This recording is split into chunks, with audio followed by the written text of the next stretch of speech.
What is up, everyone? Welcome to the Mind of Marsal podcast. This is episode number 111. I am your host, Armando Marsal. You can find all of my work over at fantasyguru.com. Follow me on the Twitter machine at Armando underscore Marsal, as well as on Instagram, Threads, and TikTok at Mind of Marsal.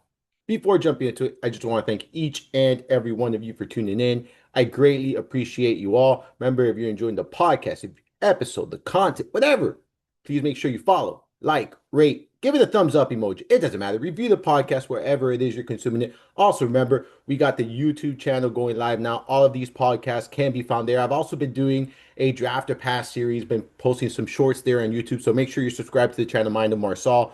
You can also email me at mindofmarsal@gmail.com with any Q&As, anything you want to be discussed on the podcast, any of that. At mindofmarsal@gmail.com there. I will once again be riding solo. So last week I went over a draft, and quite frankly, really was it my best draft. I like the results, but I did make some mistakes today.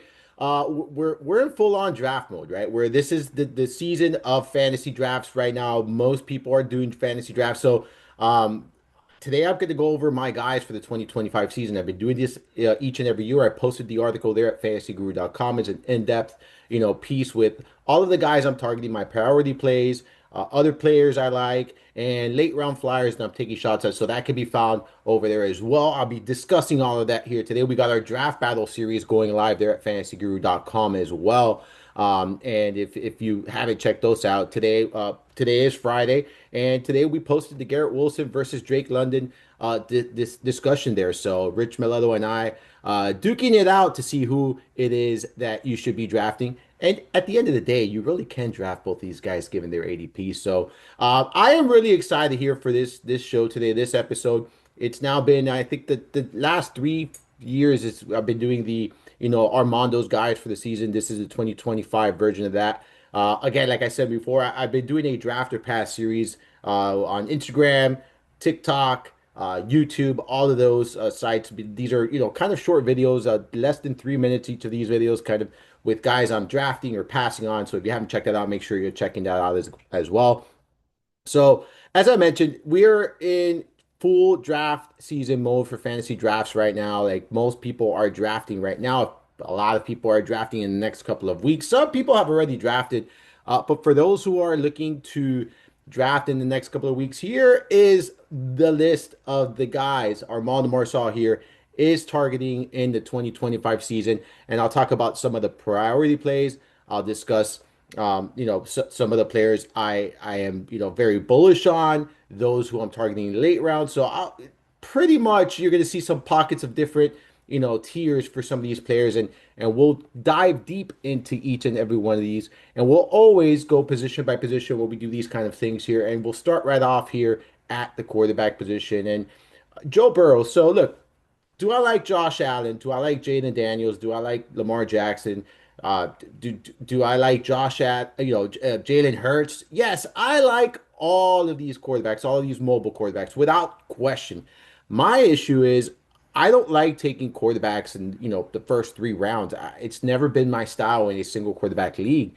And I'm looking at Joe Burrow, and he's generally available maybe 2 rounds later than some of these guys are being taken. Like and yes, he doesn't offer the mobility that some of these quarterbacks offer. He doesn't offer the rushing upside, sure, but he's already proven to us twice throughout his career that he doesn't need that to be a top four quarterback. Like, you know what I'm saying? Like, we saw it last year. He was QB2 in PPR scoring, right? And a couple of years ago, he was QB4 in PPR in fantasy scoring. Like, we don't need that rushing production from Joe Burrow. The Cincinnati Bengals defense still sucks. He is still going to have to pass a ton. You have a great supporting cast here with Jamar Chase, T. Higgins, Gesicki. They added Fant, Chase Brown. Like, this is a good supporting cast here. The fact that Joe Burrow doesn't get put in that tier because of the rushing upside, I understand, but I don't agree with that. I think Joe Burrow, there's a strong case to be made here that he is part of that tier, that he is a tier one quarterback. He is in my tier one quarterback. I view him as such. And I'll continue to view him as such, right? Like if I am taking a quarterback early in my drafts, right? And And when I mean early, like it really depends on where you're drafting, right? And if you look at, underdog, best ball, ADP, he's generally coming off the board, you know, around five, around six at times. When you look at NFFC, I mean, he's comes off the board sometimes around three, sometimes around four. So it really depends on where you're drafting.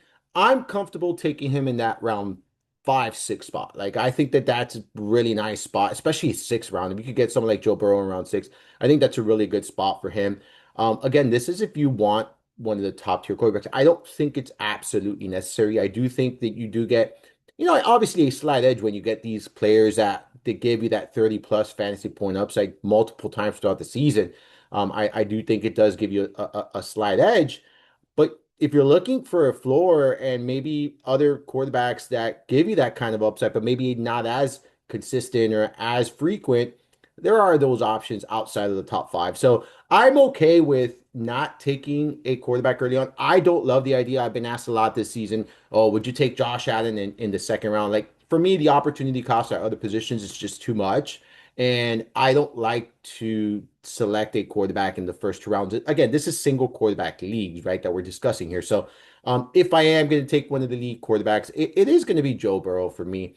Um, this season. He was someone I was prioritizing last year. And again, if I'm looking for that tier one, he's the one I'm prioritizing. Not going to talk anyone off of any of the other quarterbacks. I have exposure to Josh Allen. I have exposure to Daniels. I have exposure to Hurts. And I have exposure to Lamar Jackson in best ball. I am playing volume. I am going to mix my exposure, but in a redraft, almost always I'm not getting that tier of quarterbacks because they are going ahead of when I want to draft a quarterback there.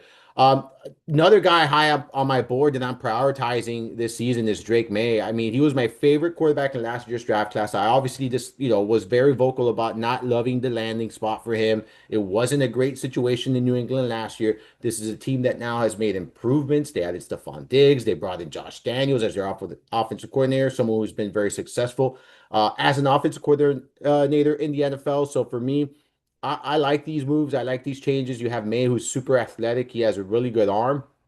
Um, and I'm expecting McDaniels to put May in a position to succeed, right? I'm truly expecting that from him here this season. I think we're going to see a nice step forward in his sophomore season there. Someone who generally comes off the board in rounds 10 or later, like this is a perfect example if you decide that you want to wait at the quarterback position, right? Like it's just that's the approach you're taking. He is the ideal target. He is one of my ideal targets here. Coming off the board again, double digit rounds. I really do like where he's coming off the board. And for me, this is a really good play. I don't mind him as my QB1, someone that I've been targeting in both single quarterback leagues and two quarterback leagues. So he has a good combination of throwing the football. He has legs. Like I feel like you're gonna get a safe weekly floor here with May, and I'm very, very bullish on him this year. He's one of my guys. Like I have three quarterbacks in bold in this article. Burrow is that tier one quarterback that if I'm taking the elite quarterback, I'm taking the discount. I'm taking him. If I miss out on Burrow and I'm still looking, for that my guys, it's gonna be Drake May, and then the other guy is Justin Fields. I understand he is not an elite NFL quarterback, but we don't need an elite NFL quarterback to give you fantasy production. We see this year in and year out. And when you look at Fields and what he brings to the table, he's been in the NFL for 4 years. In two of those seasons, he's averaged over 20 fantasy points per game. He possesses immense rushing upside. He's maybe not he's not the elite level, right, quarterback, but he offers that same rushing upside that some of the guys at that elite tier offer. Like that's what you're getting with Justin Fields here. So for me, I look at Justin Fields, and he's another one that's coming off the board, in reasonable rounds. And in a single quarterback league, I am in on him. Like I am in on Fields. When you look at his current ADP, right, it's round 10 in underdog, and when you look at the NFFC, you're looking at round 9, right? So you don't have to invest an earlier draft pick than round 9 on Fields, and you're getting potentially a top 12 quarterback, this season. In my book, he's a top 10 quarterback. in my rankings there that could be found at fantasyguru.com. I am updating those once a week. If needed, I'll update it more. But I don't move players around too much based on little news here and little news there in camp, or someone, has a nice calf, or someone showed off their abs. I'm not making those kind of adjustments here. So I pretty am set on the guys I'm in on, and I'll make adjustments as needed. So keep that in mind when you don't see the date. It's not because it hasn't been updated. It's just there's no updates that need to be made. So but to go back here, the Fields, like you look at it, and in the only two seasons where he's played at least 13 games, he's rushed for over 600 yards in each of those seasons. Last year, he didn't rush for that many yards, but he had five rushing touchdowns. He's had at least four rushing touchdowns in each of the last three seasons. Like, he brings you really good rushing upside in addition to what he does as a passer, right? So I'm in on Justin Fields. So like those three are my priorities, right? Like those are the priority guys that I'm in on, where I would like to leave most of my drafts. So like if I'm going with the tier, it really depends on roster construction. It depends on where I'm drafting. It depends on my build, right? On kind of which one I'm going to take. But Burrow would be my tier one guy. And if I miss on Burrow, I'm mixing and matching between Drake May and Justin Fields, really two quarterbacks I am very, very excited about this season. A couple other guys that I look at here and I'm saying I like quite a bit. I've talked about these players often. I've written about these players. And these are all quarterbacks that I am totally fine with as my QB1 in a single quarterback league, right? Like this is where we're at. And Bo Nix is Bo Nix is one of them. Dak Prescott, CJ Stroud. And Bo Nix is not cheap by any means, right? Like Bo Nix is actually going ahead of, Justin Fields, and he's also going ahead of Drake May at times, right? Like the Justin Fields one, it really depends, but we see it. He definitely goes in front of Drake May, and most of the time he definitely comes off the board ahead of Justin Fields as well. I am big on Bo Nix. Like he obviously impressed me in his rookie campaign. They've continued to beef up that offense. I love the system there in Denver. They added Evan Ingram this season, who I think is going to give him another reliable pass catcher, especially in the red zone. I expect a step forward here for Knicks. He's another one of those quarterbacks that gives you that rushing upside. So I'm pretty excited about him here this season as well. Dak Prescott is another one that, when healthy, he produces. Like we often forget, like, yeah, has he missed time?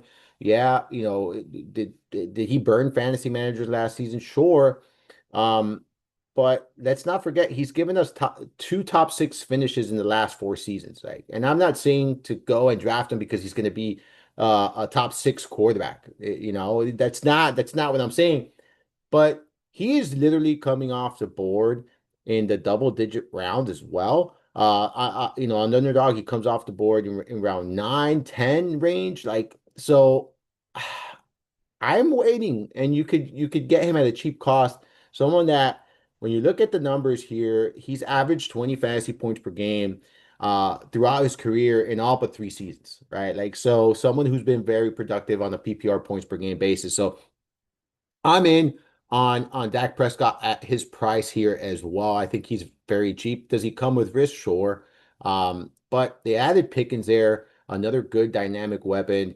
Jaden Blue is a very, very interesting back, in my opinion. He reminds me a lot of Devon Achane, who very explosive, good pass catcher, can make plays, like, and that's going to help the quarterback, right? Like if Dak Prescott screen pass goes for 70 yards because the running back did everything, it's still going to be fantasy points for Dak Prescott as well, ladies and gentlemen, right? So I'm in on Dak Prescott. I have him, as someone I'm okay with. And it's CJ Stroud, who is coming off a sophomore slump season. I like the additions that they've done here on this offense. I think there's a bounce back season is in order. You have a backfield right now that's dinged up. Joe Mixon's dinged up, and Nick Chubb, he's not the same guy that we all want him to be. Um, and it's just a situation here where I look at Stroud and I think he's completely undervalued. Like for me, like I'm okay with him with him as my QB1. He's coming off the board in round 10 on average in the NFFC.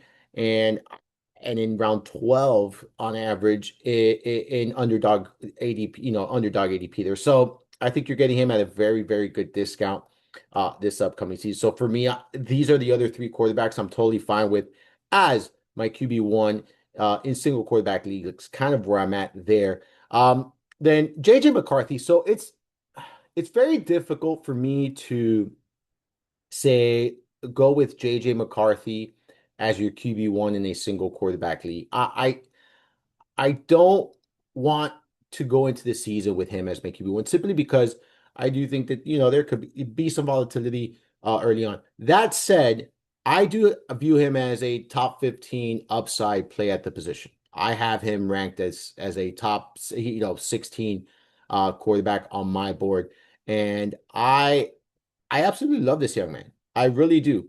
I will be aggressively targeting him in two quarterback super flex leagues or in, builds where you're doing two quarterbacks. I don't recommend drafting backup quarterbacks for those who do want a backup quarterback. This is your ideal backup quarterback. Um, I have him right outside my top 12, like I mentioned at the position. You look at Kevin O'Connell, like this is a coach that has had a lot of success with quarterbacks and has been very good with quarterbacks. You look at the supporting cast here for McCarthy, and it's phenomenal. I mean, you got one of the best receivers, if not for some, the best receiver in football, in Justin Jefferson. You have Addison. Yes, he'll miss a couple of weeks of the early on in the season, but he'll be there here for most of the season. You got TJ Hawkinson. You got a dual, running back there with Jordan Mason and Aaron Jones. Like, solid O line. Like, there are pieces here in this offense, and McCarthy, I think, is going to do just fine here. He's generally coming off the board, in round 11 or later on average. Making he's just a great late round quarterback, in super flex leagues. I love him as my QB2. In best ball, he's probably one of my highest owned QB2s right now. Or my highest owned quarterbacks, but I have him as my QB2 in a lot of those rosters. So I'm in. I'm in on JJ McCarthy. I think that there's a pretty significant ceiling here for him. And yes, there's no sample size. There's not much based off, but you got it. He was able to sit down a year, right? Like, and learn this offense, learn the scheme, learn the system, and pick the brains of the quarterbacks that were there, and as well as the coaching staff. So like we saw Sam Darnold flourish in this offense. I definitely think JJ McCarthy could flourish in this offense. Trevor Lawrence and Daniel Jones are two other quarterbacks I'm targeting as my QB2 in superflex leagues or two quarterback leagues or best ball formats, as QB2s. I'm definitely expecting a bounce back season here from Lawrence with Liam Cohen there coaching that team. We've already seen some reports and regarding Cohen and working with Lawrence, and there's been improvement, and expectations are pretty high for Lawrence. I think we finally see him come out of his shell there, someone who has flashed the potential, but has never really been able to, put it together all in one season. I expect that to change here. I'm not as aggressively targeting him as I've been in years past. I've been obviously wrong on him in years past, but as a QB2, I think you're getting a lot of upside here. An offense that, is interesting. It has a good stable of backs. They drafted Hunter there. You have Brian Thomas, Jr., who had an incredibly great rookie campaign. So I'm in on Trevor Lawrence, ideally in a two quarterback league or super flex league setting, or in best ball as your QB2, QB3, depending on your builds, right? Daniel Jones, another one. He won the quarterback battle there in Indianapolis. And while I do expect that he'll be on a short leash, I do also think he's going to be successful here. You look at the supporting cast, and I think he's going to do just enough to win these games. He has that rushing ability, that sneaky rushing upside, a good supporting cast, like I mentioned before, good offensive line. So I like this spot for Daniel Jones here. He's someone that I feel like comes off the board very cheap here and gives you some nice upside, some nice appeal. And I do expect him to exceed expectations so long as he's starting the entire season. That is the risk you are taking with Daniel Jones, but is a risk I'm worth taking considering his ADP there. Jackson Dart is my absolute favorite quarterback from this year's draft class. And as of right now in the preseason, yes, it's just preseason, he's looked the damn part, right? He looks really good. Now, we know Russell Wilson is going to be the starter early on in the season, but I think it's a matter of time before Jackson Dart is on that field. And maybe it'll be 6 weeks. Maybe it'll be 7 weeks. Maybe it'll be 8 weeks. We do not know that, right? But I do think at some point we're going to see Dart under center. When that happens, he's could be an appealing option in fantasy. I am definitely targeting him in dynasty leagues, in two quarterback league settings, in deep keeper leagues, and I'm also targeting him, in super flex leagues. Now, keep in mind, if you're drafting Dart, it's with the intention of just stashing the young man, right? You're not, he's going to be collecting dust on your bench. You're not going to get any production. And it could be 1 month, it could be 2 months, it could be 10 weeks. We don't know. So if you do draft him, is with the intention of not starting him typically as your QB 3 or 4 in a super flex or two quarterback league setting. That's kind of the target range I'm looking at. Or if you have quarterbacks with late season buys, you can have Dart as your third quarterback. Now, keep in mind, if you suffer an injury, you're probably not going to get production from Dart early on in the season. So something to definitely keep in mind there. And that wraps up the quarterback position for me here this today here. And now we jump right into the running backs. And Brees Hall, look, he is my guy, and I regret not taking him in that 14 team league that I did. I overthought the situation with Garrett Wilson and him. But look, Brees Hall going around three for me is a gift. He's usually going that RB 13, RB 16 range. I look at it as great value considering he has that top five upside. He's been a top seven running back in PPR points per game in 3 of his 4 seasons. He's coming off a down year, sure, but I'm expecting a bounce back season here for Hall. They added Justin Fields. He is someone that I think improves the situation there in New York. He's also someone that checks it down frequently, right? Like he's thrown to the quarter to the running back position in 18.79% of his career pass attempts. That's the fifth highest among quarterbacks with at least 600 pass attempts in the NFL right now, with starting quarterbacks with at least 600 pass attempts. So Hall has at least 285 opportunities in each of his last 2 seasons. That volume should continue to be there. For those concerned about Braylon Allen, sure, I'm not. I would obviously consider Braylon Allen a strong handcuff. I don't think Allen's going to take away 50% of the workload here away from Hall. Hall is a very, very talented running back, someone who I think is just going overlooked. And I think there's so much Braylon Allen hype that Hall's kind of, people are a little hesitant. And I think it's time to take advantage of this. Like Hall's very, very good running back. Like he checks off pretty much every box. And for me, he's an RB1 this season, and I'm drafting him as such. So, and I will say this because I get asked this a lot, and I'll talk about this, in the wide receiver position as well. Do I want two Jets players? So, no, I don't, because you are investing a second and third essentially round capital on Brees Hall and Garrett Wilson. If you're going to go that route, you're probably going to have to invest a second and third round capital. And there are very few instances where I want to do that. This is not one of those instances. I'm either going one or the other, and I like them both. And what I'm trying to do myself is going 50-50 exposure because I do like them. In best ball, I do have some teams where they're together, and that's because I don't have to worry about that. But in redraft format, if you're doing 10 leagues, maybe leave 5 of those leagues with Garrett Wilson, the other 5 with Brees Hall. That's how I would do it if I have, 10 leagues and I have the option of doing something like that. So, because you're going to see how much I like Garrett Wilson in the very next section. So I guess I let the cat out of the hat or out of the bag earlier than I should have, huh? All right. So then there's a group of running backs here between round. So this is my guy. Brees Hall is my guy at the running back position. He is my absolute guy. Then there are 3 other running backs going in that round 4 to 7 range that it's just a pocket that I absolutely love. And in most drafts that I've done, I'm trying to leave each draft with at least 2 of these 3 running backs in this next pocket here. And these are all priority plays for me as well. So I have 4 bolded running backs at the top, of my chart here. If you look at the article, and those 4 are Brees Hall, which I just talked about, and then the next 3 guys, Kenneth Walker, DeAndre Swift, and Tony Pollard. I mean, I absolutely love the prices on each and every one of these players. Absolutely do. You got Walker generally coming off the board around 4. Swift comes off the board between that, 5 and 6 round, fifth, sixth round there. It really depends, right? Because if you're in a draft with the Fantasy Guru Mafia or the Fantasy Guru team or Elite Mafia there, you're probably gonna have to go a little bit earlier. Like we've seen some aggressive drafting of our guy Swift there. So keep that in mind. Then Pollard, seventh round ADP there. That's another guy I'm very bullish on. I just think that. You look at these prices, man, and it's great. It really is. As far as Walker's concerned, like I think a breakout season is potentially in order here.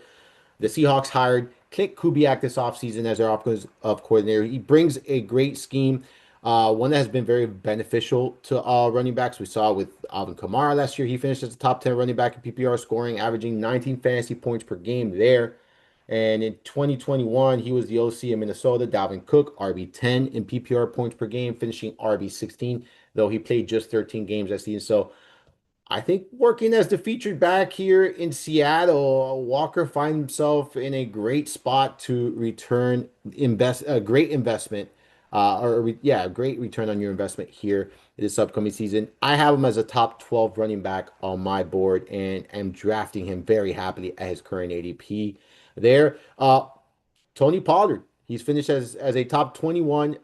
He's finished as a top 21 running back in PPR scoring in 3 straight seasons, including 2 top 15 performances in those spans. He had 317 opportunities last year in 16 games. That was his first season with the Titans, played in 69% of the offensive snaps. I'm not expecting his role to change. In fact, we can see a very, very heavy usage for Tony Pollard early on in the season. We know Tajay Spears is dealing with that high ankle sprain. And when you go back to last year in 5 games that Spears was out, Pollard averaged 22 rush attempts per game. That is 8.36 more rush attempts than he did when Spears was on the field. It remains to be seen when Spears will return, but those high ankle sprains, they tend to linger. They could be lengthy, and we could see early on in the season Pollard seeing high-end RB1 usage. So he's coming off the board between RB25 and RB27. I have him as a top R15 running back on my board. So that seventh round ADP is very, very appealing to me. Someone I'm gravitating a lot towards. As far as Swift's concerned, look, he's someone I've always liked, right? I just don't feel like he's ever had that huge monster season that we've wanted from him. He has had 1,200 plus yards from scrimmage each of the last few years. He did receive a career high 305 opportunities last season with the Bears there, first year with the Bears. And now they bring in Ben Johnson, who was the offensive coordinator in Detroit. And we saw how successful the run game there in Detroit was. And you look at the offensive line in Chicago, that offensive line has improved significantly. Actually, one of the better offensive lines in the game. So when you look at Swift, the situation, the offensive line, the usage, the skill set, because he is a dynamic running back, a good pass catcher, good runner. I think he can easily outperform his fifth or sixth round ADP. I have him pretty high on my board as well. He's a top 15 running back on my board, and I'm investing in highly in this range. So he's another one for me.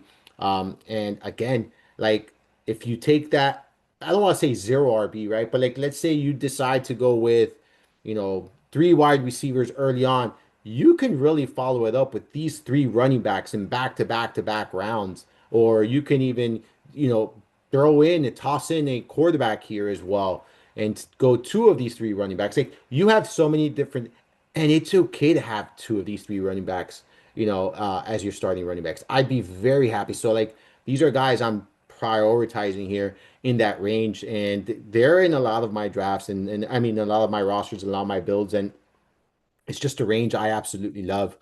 So those are the 4 priorities for me at the running back position. If I'm talking round one, right? I like Jahmyr Gibbs. I'm I like Genty, but if I'm drafting a running back in round one, it's almost always going to be Bijan Robinson. I have him as my RB1 on the season. Um, if I'm on the clock and he's there, pick 4 or 5, I'm taking him a lot. Really depends on what the board looks like. But he's the one running back that I've been most excited to draft in the first round, right? Like he's the one I'm more inclined in draft to draft in that first round. So I'm in on Bijan Robinson. And again, like just because I'm not putting Jahmyr Gibbs here, just because I'm not putting Ashton Genty here, doesn't mean I'm not on these guys. Doesn't mean I'm fading these guys. I'm just these are like if I'm looking at, I'm generally not drafting a running back in round one, and that's probably what's going on here, right? But when I do, it's usually Bijan Robinson. I have taken some Genty shares, I have taken some Gibbs shares in best ball. But the one running back that one first round but running back I'm higher, I have more investment in is Bijan Robinson. Amari and Hampton, Caleb Johnson, Jaden Blue, all rookies I like quite a bit here this season. I expect Hampton to have a significant role early on. He benefited from the Najee Harris eye injury there. Hampton, a player I already expected was going to take over the Chargers backfield, soon. Like I did not, when this was when Harris was healthy, I expected, Hampton would overcome Harris and take over the backfield. And now we don't have to worry about the Harris factor. Now it's just straight Hampton going into he's gonna hit the ground running immediately, right? Like that's the way I look at it. He's his ADP has gone up. I'm still willing to pay the price. You have the Chargers who are a run first offense, a good offensive line there, good system, good scheme, good supporting cast. Like I'm all the way in on Hampton here. Even at the increased price over the last couple of weeks, last couple of months. Caleb Johnson, another one I look as a potential three down back there in Pittsburgh, a team that has a good defense, a team that's going to want to run the ball. With Arthur Smith there, and I'm not concerned about Warren at all. Jalen Warren, I'm not concerned about him. Um, I think Caleb Johnson is the running back to own here, and I look at Jalen Warren as a change of pace guy. Caleb Johnson has all the skill sets to be a three down back. I mentioned Jaden Blue. He reminds me a lot of Achane. I don't necessarily expect him to hit the ground running from week one, but I do expect him to, as the season progresses, to continue to carve out a larger and larger and larger role. That's the kind of running back I'm seeing with him. I don't think you're paying a price where you need to start him. If you draft him, be patient, right? Wait it out. Don't, if he hasn't gotten the opportunities after 2 weeks, don't go out of your way, to cut him just because the production is not there. Give it some time. Some of these younger running backs, like Blue, are going to take a little bit of time. They have some better running backs there in Dallas.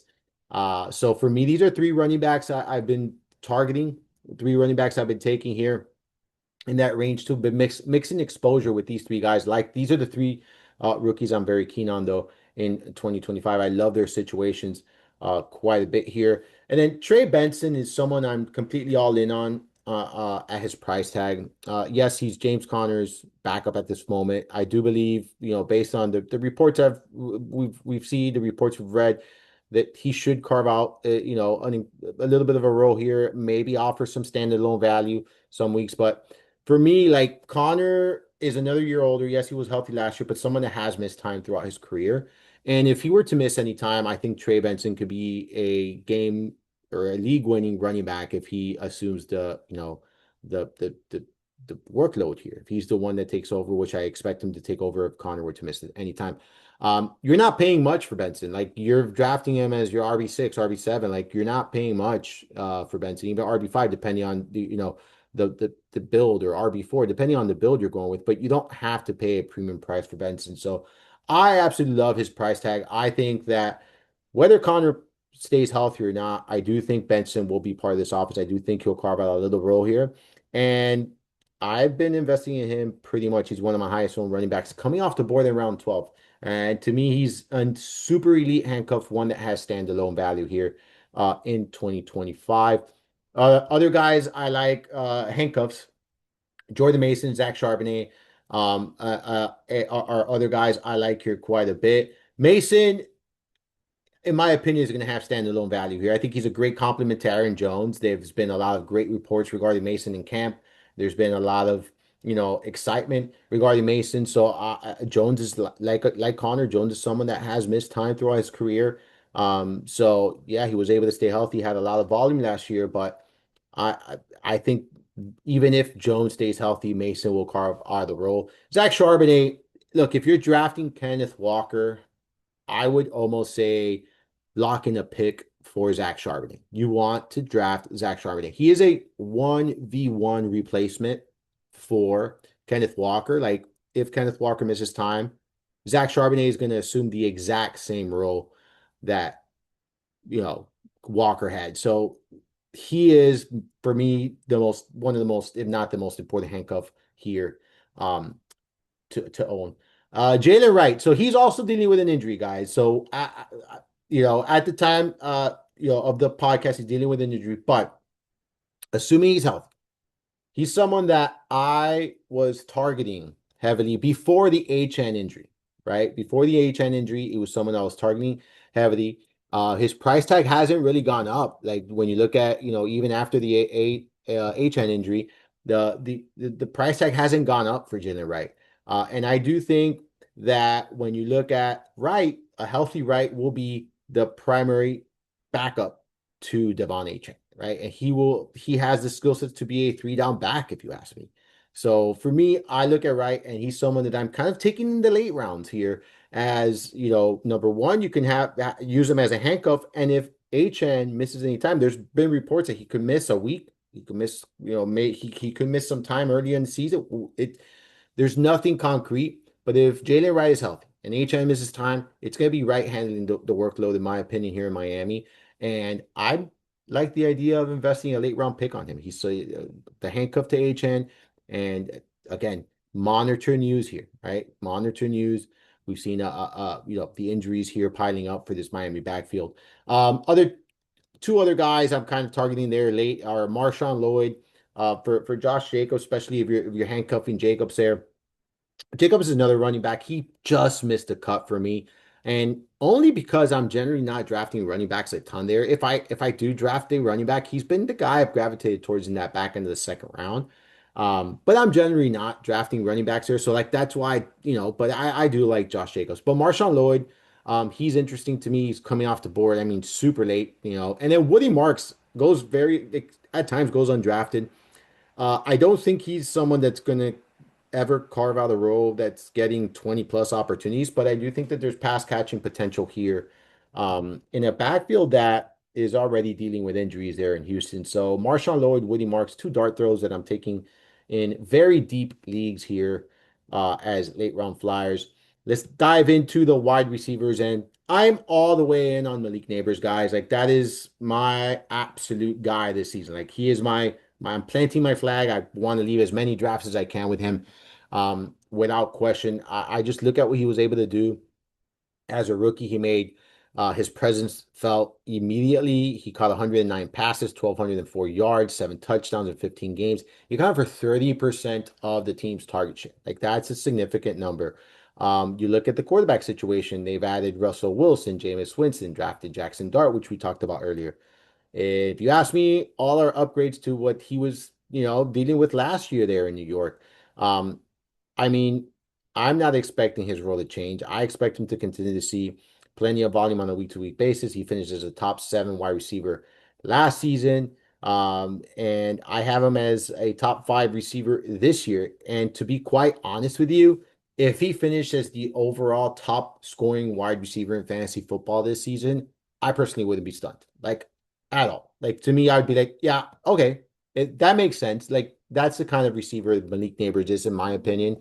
And I just love the idea of, drafting. Whenever I have a top 5 pick, or whenever I have a top 5 pick, I'm excited because I know he's going to land to me.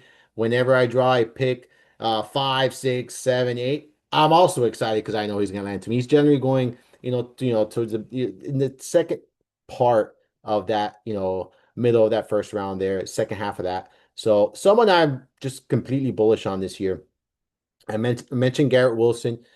He was just part of the draft battle that I did there with Rich Mileto, Drake London versus Garrett Wilson. I have the Garrett Wilson side there. Both are top 10 receivers in my book. So very good receivers. I'm not against any of these. But I'm just very, very excited about Garrett Wilson for so many reasons this year. Like for starters, he gets when you look at the quarterback position, yes, he had Aaron Rodgers last year, but for from week 7 on, he also had to deal with Devontae Adams. Like so, Rodgers leaned on Adams more often than he did on Wilson from week 7 on. But when you look at the numbers here before that, Garrett Wilson was a top 10 fantasy in the first 6 weeks of the season. Was a top 10 fantasy wide receiver with amongst wide receivers that played at least 3 games in those first 6 weeks. And we're talking about points per game, right? So you look at that. He's been very consistent since entering the NFL. Like he's now topped 1,000 receiving yards and has caught over 80 passes every season since entering the NFL. And there's been some bad quarterbacks there in New York, right? So like that is something to consider.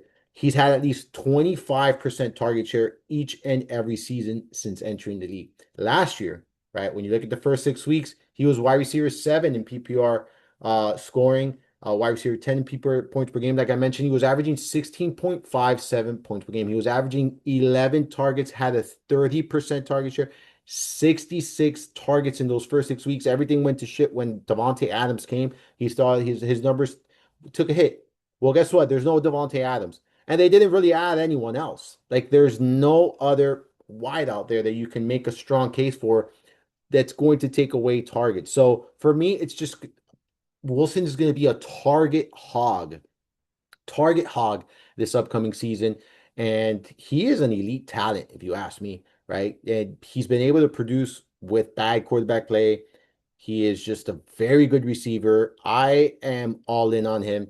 In drafts where I'm not drafting Brees Hall, I'm taking Garrett Wilson, and vice versa. In drafts where I'm not drafting Garrett Wilson, I'm trying to leave with Brees Hall. That's been my approach in all of these drafts. And these are the two wideouts. Like I have two wideouts in bold, and then I'm going to talk about some other guys here. But these are the two wideouts that I would like to leave most of my drafts with. I've been successful in doing so in a lot of my drafts because of their ADP and where they're coming off the board.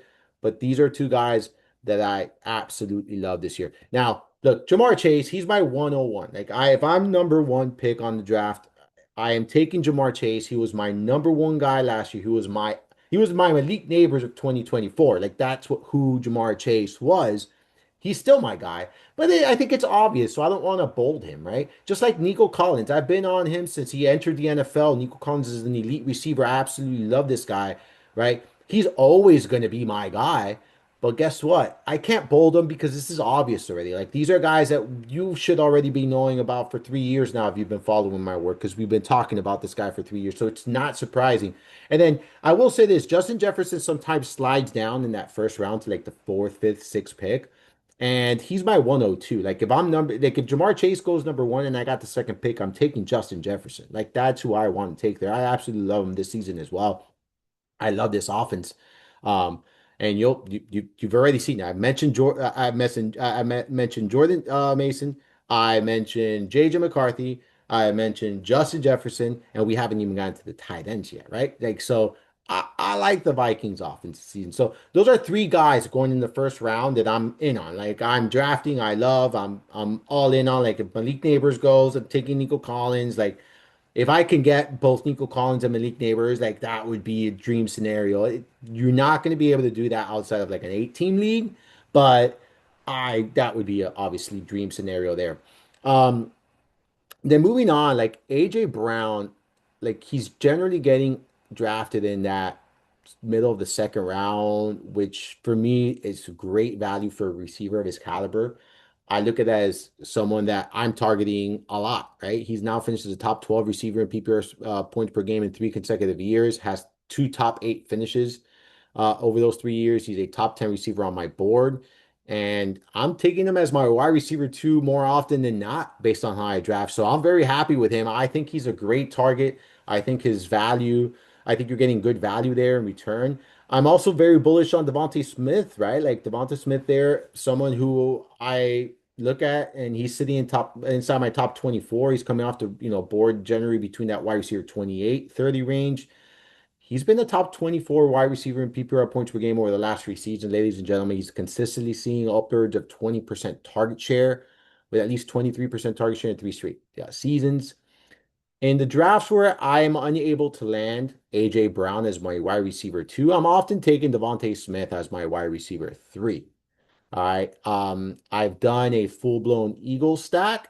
in best ball, and I'm okay with that. Very doable. Now, I don't recommend a full-blown stack in redraft from this Eagles team. Perhaps one or the other.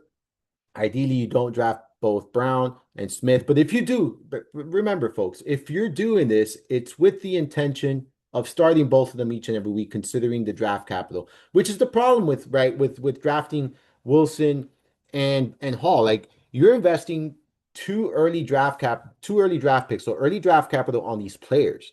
And you have to start them each and every week. A down week for this offense is going to be tough for you, right? It's going to be tough to overcome as a fantasy manager. So for me, especially when you're taking these guys early on, you're just better off allocating those, those picks, those investments on players in different teams. In most instances, again, this is redraft, not best ball. All right, let's jump to the next receiver here, who I have on my list, and if you go back and you read the magazine, right? I wrote an article in the magazine, and it was basically saying, the surprise players of last year and who this year's surprise player at each position would be. And I wrote up Stephon Diggs, right? And when I look at Diggs, I'm not expecting another top 10 season out of him. Okay. I'm not expecting, uh, you know, a top 12 season. I'm not even expecting, a top 15 season out of him. But I look at where Diggs is going in fantasy drafts, right? He's going wide receiver 39, right? And on underdog. And then he's going in the eighth round in the NFFC, right? And I wrote this in the article. It's funny because I said at the time of the article, and this article was written back in April, right? At the time of the article, he was going off the board as wide receiver 58. And I wrote, even if his draft stock rises to wide receiver 40 range before the start of the season, he's going wide receiver 39, wide receiver 40 range right now. I still expect him to outperform his ADP and outperform and exceed expectations. And that's where I'm at with Diggs. He's going to be that number one guy for Drake May, who we like. We already know we like Drake May. He's going to be that number one guy. I think he's going to be a security blanket for him and someone that's going to just operate as a number one wide receiver for the New England Patriots. When you look at where he's going, it's very cheap, ladies and gentlemen. I am very, very in on Diggs here. Someone who still showed that he had plenty of gas left in the tank, right? Last season before he suffered the season-ending injury. Like he was producing at a very high level. He finished the season as wide receiver 17 in PPR points per game. Like if he finishes as a top 36 wide receiver here, you're winning considering where you're taking him at ADP. So I'm investing in him. Ideally, he's your wide receiver, 4 or 5. I'm okay with that. Like, you know, if you end up with him as your wide receiver 3, I don't think you're dust. Like I think you'll be okay. But with my drafting style, with the way I do it, he's generally my wide receiver 4, my wide receiver 5, like just because of the way I draft my style. But if you want to know where I have them ranked this season, like I have him as wide receiver 20. He's actually a top 30 wide receiver on my board. All right. So there you go. I'm in on Diggs. I like his price. I think he can exceed expectations. Devontae Adams, another one who I'm very excited about this year. Yes, am I concerned about the Matthew Stafford back situation? Sure, but I still have Adams as a top 20 receiver on my board. I think he's going to be, a big part of this offense. I think he's going to play a key role in the red zone. He showed us last year. He obviously still has plenty of gas left in the tank. Still one of the better route runners in the NFL. Nakul is infamous for missing time. So, yeah, I'm in on Adams. I'm totally fine with him as my wide receiver 2 in leagues. I'm not prioritizing him, but I'm in. Cortland Sutton is another wide receiver that I'm in on. He's someone that was featured in this article and in this set in this piece last season, just coming off of a great year, and nothing has changed, right? His price remains reasonable. Someone who I'm often targeting here, for as my fourth wide receiver for depth. You can take him as your third wide receiver. I have him ranked pretty high. He's another one that's inside my top, 25 here.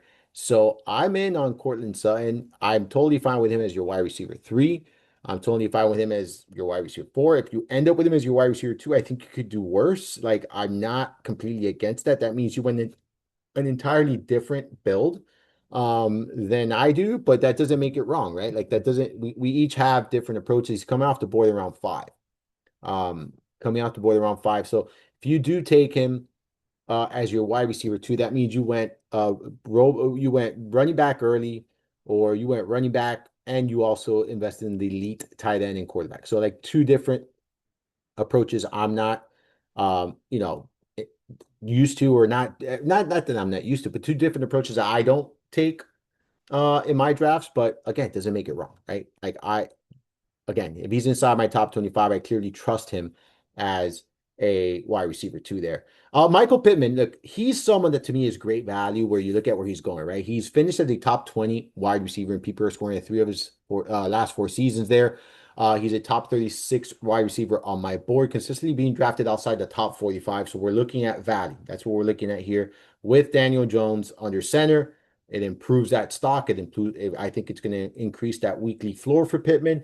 And again, you don't have to start them to you don't have to draft them to start them. You can draft them for depth, and he's someone that could exceed expectations just given his current ADP. And I'm good with leaving my drafts with him as my wide receiver four or five. Maybe the intention of flexing him, depending on how many flex spots you have and things like that. So in a league where I had three different flex spots, he's someone I drafted as a starter, a PPR league. So I like him quite a bit at his current price tag. Another receiver that I'm targeting later in drafts is Christian Kirk. Look, am I concerned about the injury? Sure. Is he another year older? Sure.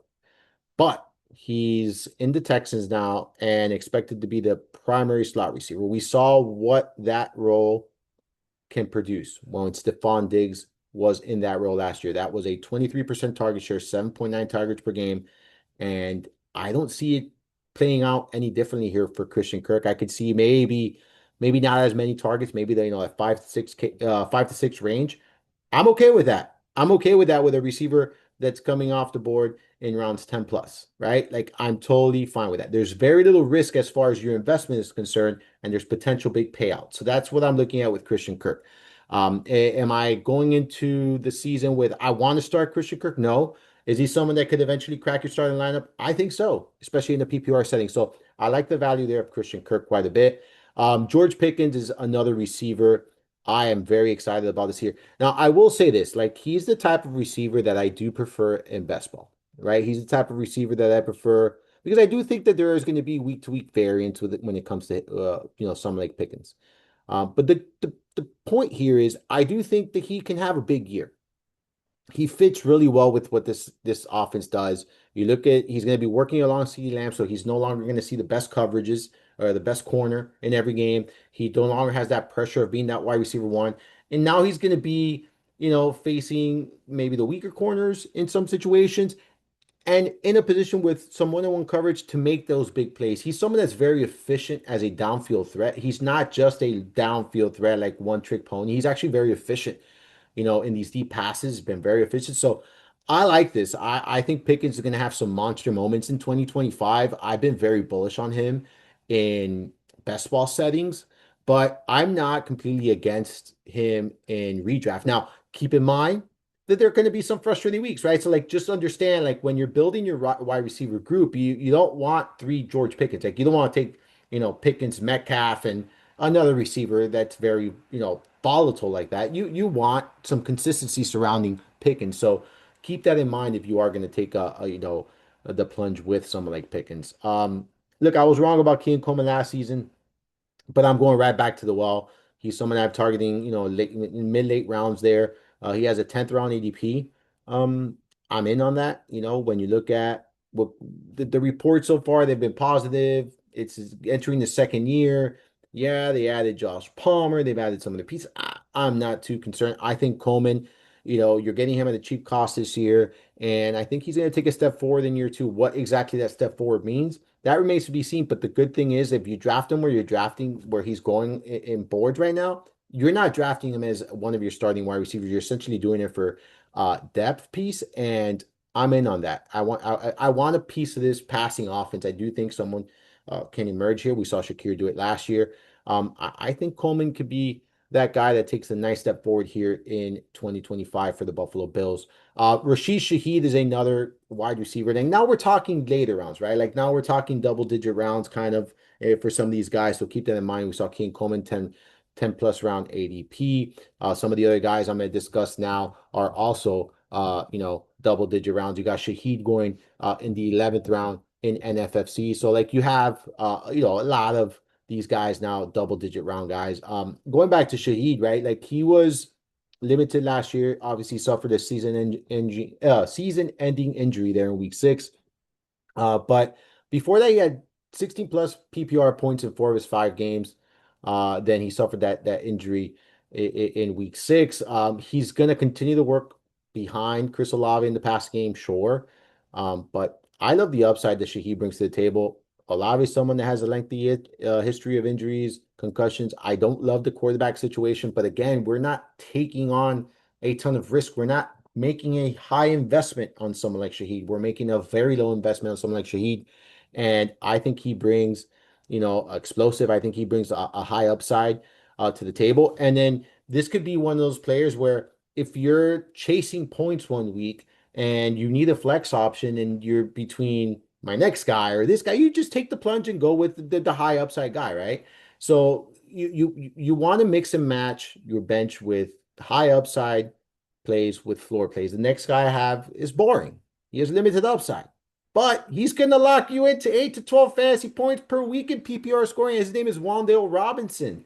He's a night. Look, I look at him as a depth piece again, a good way to balance out that the receiving group, give you a floor play with your Shaheed high upside play. I like building rosters. I like building benches like that. To me, it's been very successful over my career, and it's something I like to do. Two wide receiver rookies I'm in on. Jalen Higgins and Ayo Maynor there. Like I think that these are little risks, high reward potential guys here. And if you draft them, though, I will say be patient.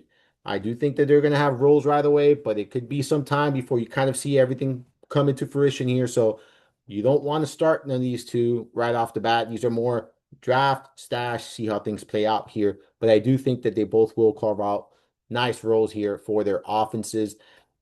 I love Egbuka, so I didn't include him in this piece, and I do love Egbuka, but we go back to I think now his price is caught up to him to a certain extent, right?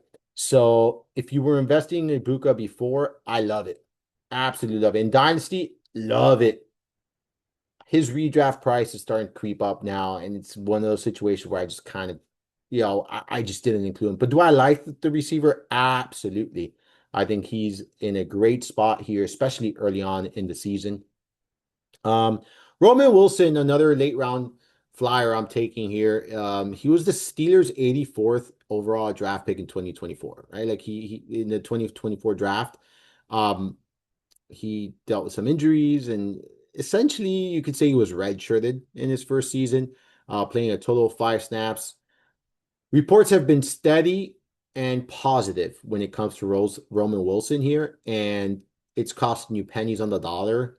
I'm in. The worst case scenario, you cut him if he's not, working out. If you see that he's not carving that rope, but I do think he's a very good complement working alongside Metcalf, and everything I've read, the chemistry between Roman Wilson and Aaron Rodgers has been spot on in practice and whatnot. So I'm taking some shots. And then in very deep leagues, Jalen Royals, Malik Washington, two guys I'm taking shots at. Malik Washington, there for Miami Dolphins, Jalen Royals for the Chiefs.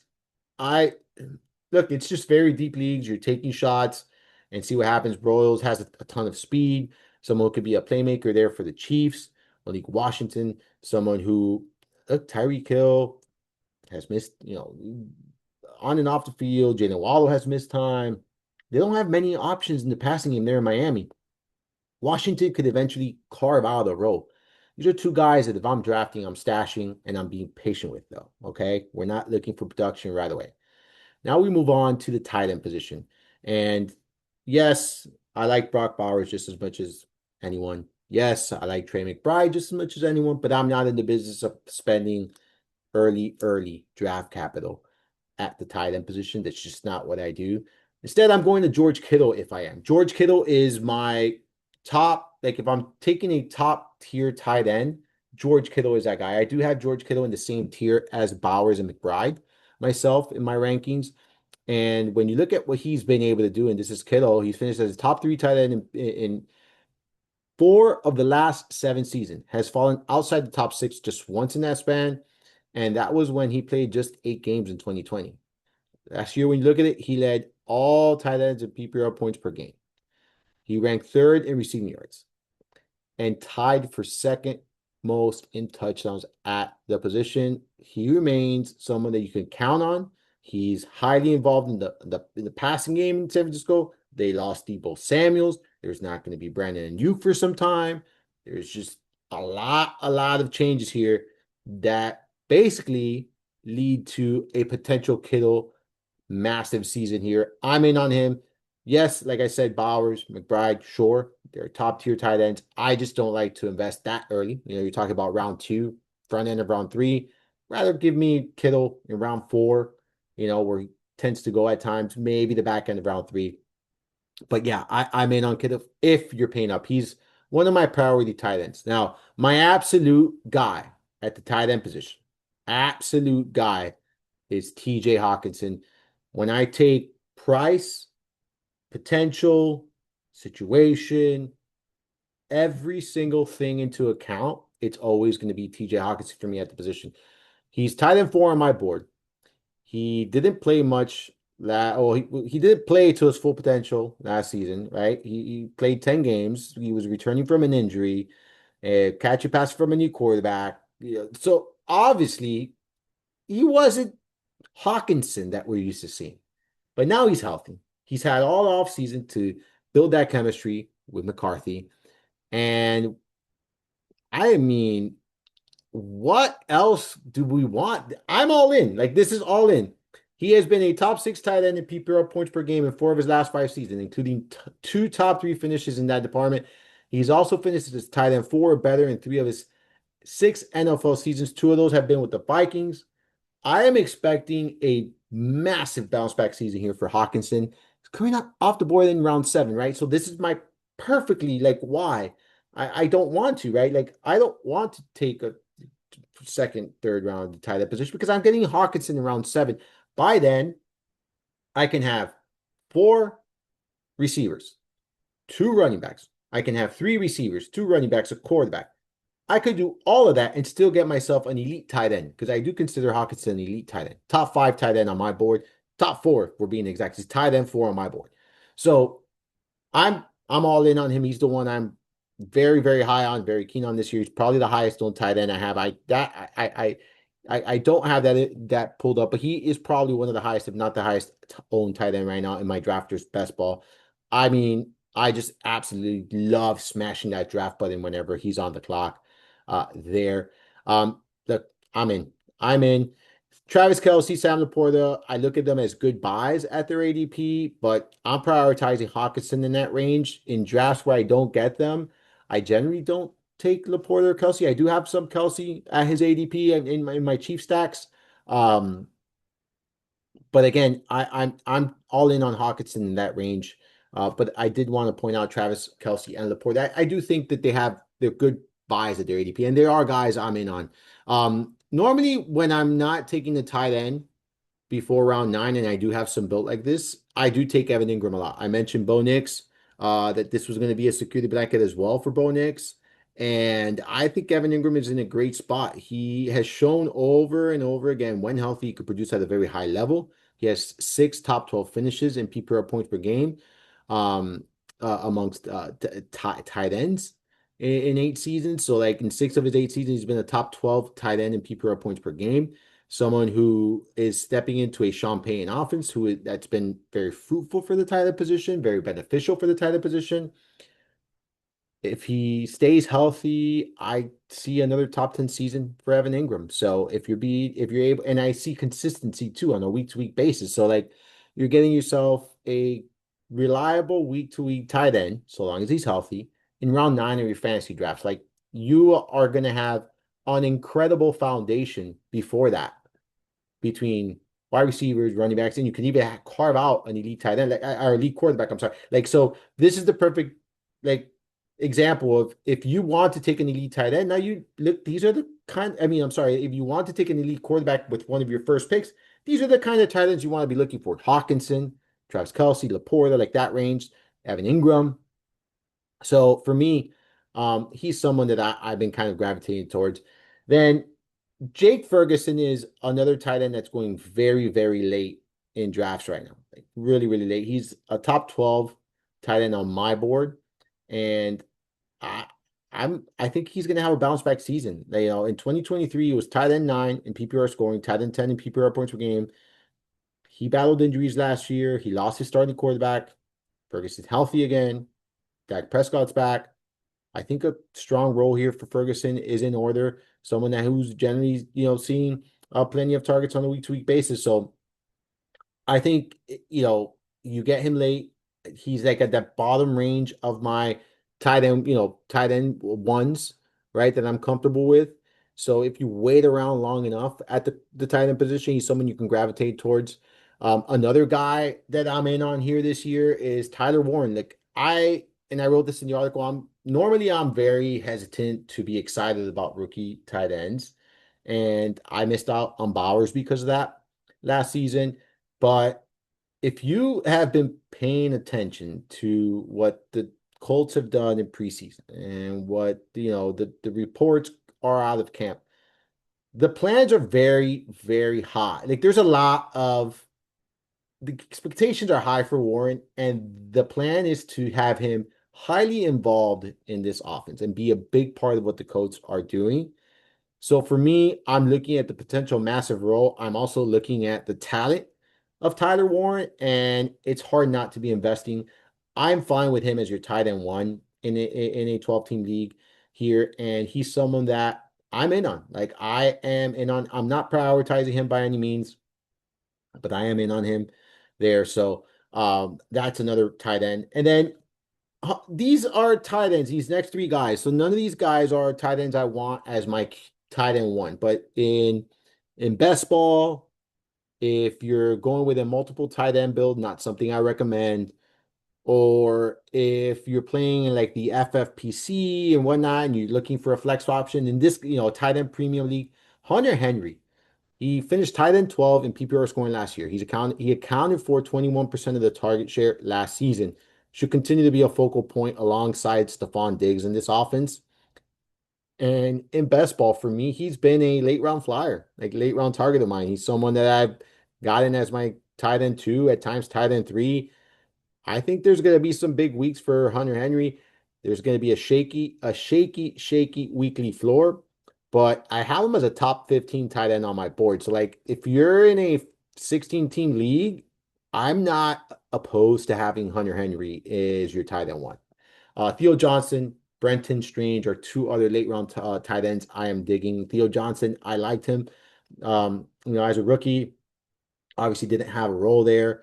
But I do think that he'll see an increased role. The quarterback situation for him has improved. We've seen some nice reports out of camp regarding Johnson here. So I'm in on Theo Johnson. Brenton Strange, I think, is a floor play. I don't think he's uber exciting, but I do think he's a potential floor play in PPR settings. Evan Ingram no longer with the team there in Jacksonville, so I'm expecting Strange to take on that role, which was a pretty significant role when you look at, volume. But again, I look at Strange as more of a floor play than an upside play. So that is my guys for the 2025 season there. I also want to include an ideal start to my draft, right? And again, this is going to vary, and this is probably going to be very unlikely in a lot of your drafts. And that's okay. Like, that's okay. But it kind of gives you 2 things. Number one, an idea of what I would consider an ideal start to your fantasy football draft. And number 2, kind of a view and a glimpse of to my style of drafting. And again, if you have any questions, if you have anything, feel free to reach out to me. You know where to reach me. Social media, Discord, email me, whatever the case may be, right? You know where to reach me. But so my ideal start would be Malik Neighbors in round one, AJ Brown in round two, Garrett Wilson in round three, Kenneth Walker in round four, Cortland Sutton in round five, DeAndre Swift round six, Tony Pollard round seven, TJ Hawkinson round eight, and then Justin Fields or Drake May, really, like depending on who's there. Both of them I like quite a bit. We already know that as my quarterback one there in that ninth pick. That would be a great start because now you have all your bases covered. You have two really strong options at the flex, right? This is assuming you're starting two running backs, three receivers in the flex. Now you have Sutton, Pollard, Swift. Like you have all of that kind of combination for your flex. So very strong. And then there you could continue to hammer. Like once you have this build, you could now focus the rest of your draft on running back, receiver, running back, receiver. We don't need a backup tight end. We don't need a backup quarterback. And you could start handcuffing, adding depth to the receiver position, adding depth to the running back position. And then your bench is going to be studded basically, right, with this kind of start. So hopefully, this was a helpful and useful episode to you guys. Again, we talked about all of my guys for the 2025 season, my priorities, and I'll go over those priorities once again, one more time. And at the quarterback position, the top tier priority is going to be Joe Burrow. And then if you don't get your top tier quarterback, Justin Fields, Drake May, the two guys I'm leaning towards the most. Malik Neighbors, Garrett Wilson, my two priority plays at the receiver position. Breece Hall, Kenneth Walker, Tony Pollard, DeAndre Swift, my four priorities at the running back position. And at tight end, it is George Kittle. It is TJ Hawkinson, the two priorities. TJ Hawkinson, my number one priority there at that tight end position when taking price and everything into account. Remember, make sure you're checking out all of the work there at fantasyguru.com. We have a ton of content. We're going to be doing a draftathon now with drafters, so make sure you're checking this out. We're going to have scheduled times going from Friday, Saturday, and Sunday, and every hour, one of the gurus, one of the Fantasy Guru staff members will be on there drafting a draft for you. So make sure you're checking that out. If you have any questions regarding that, make sure you check us out on Discord. Ask those in Discord. Make sure you're following me on the Twitter machine at Armando_Marsal, as well as on Instagram, Threads, and TikTok at Armando Marsal. Remember, if you're enjoying the podcast, enjoying the shows, enjoying the content, please make sure you follow, like, rate, review, thumbs up the podcast wherever it is you are consuming it. Again, we have a ton of content there over at fantasyguru.com. Make sure you're checking all of that out. This has been another episode of the Mind of Marsal. Thank you so much all for tuning in. Hopefully you enjoyed this journey through the Mind of Marsal. Until next time.